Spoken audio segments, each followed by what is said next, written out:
Halo, selamat siang semuanya.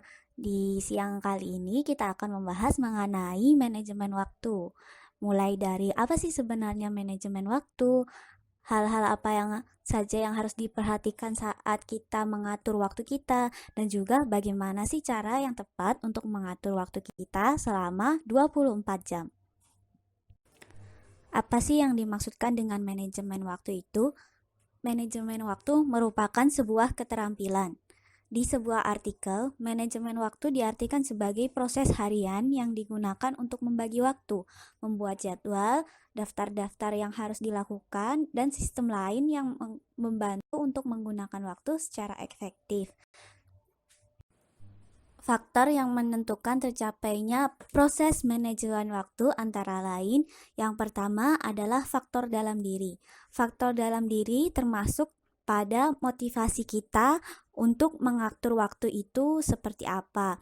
Motivasi kita pula untuk mengatur waktu kegiatan kita ke depannya digunakan untuk seperti apa.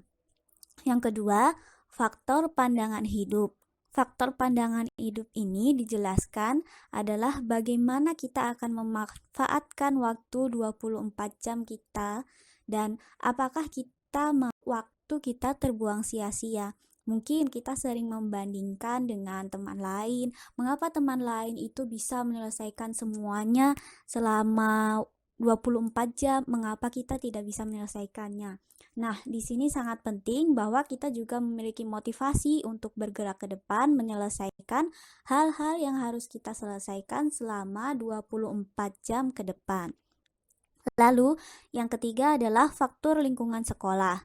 Faktor lingkungan sekolah ini termasuk dari teman-teman, entah itu dari guru, ataupun mungkin pelajaran dan tugas yang banyak. Yang menentukan proses manajemen waktu adalah ketiga faktor tersebut. Namun, yang paling penting dalam kemampuan manajemen waktu adalah tentunya motivasi kita untuk mengatur waktu kita akan digunakan seperti apa selama 24 jam tersebut.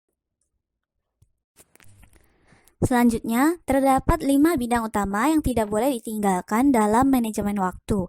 Yang pertama, kesadaran bahwa sebagian besar waktu yang dihabiskan bersifat kebiasaan. Seumpama kita terbiasa menghabiskan waktu untuk bermain sosial media, ataupun orang lain terbiasa menghabiskan waktu secara runtut untuk menyelesaikan prioritasnya terlebih dahulu.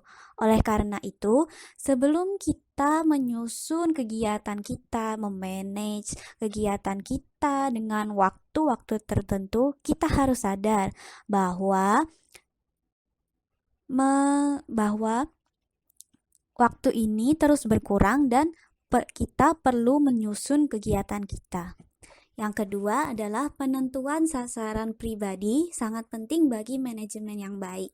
Contohnya, di hari Senin kamu mempunyai tujuan untuk menyelesaikan tugas matematika, tugas biologi, tugas kimia, dan tugas-tugas lainnya.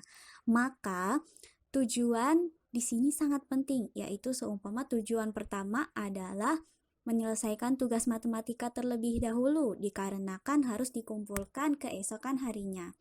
Hal ini juga berkaitan dengan yang nomor 3, yaitu prioritas yang harus dikategorikan dan juga dikaji.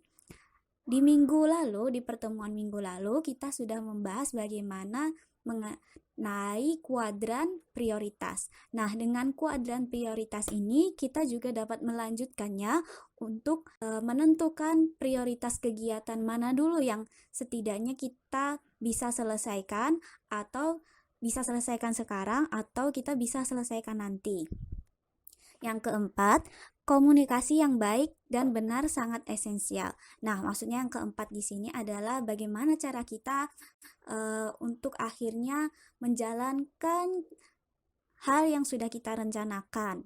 Dan yang kelima adalah menangguhkan mungkin merupakan halangan terbesar bagi pengelolaan waktu. Di sini menangguhkan yang dimaksudkan adalah menunda-nunda waktu. Oleh karena itu, hal yang paling penting dalam Keterampilan manajemen waktu ini adalah kesadaran kita dan juga motivasi kita untuk menyusun kegiatan kita selama 24 jam.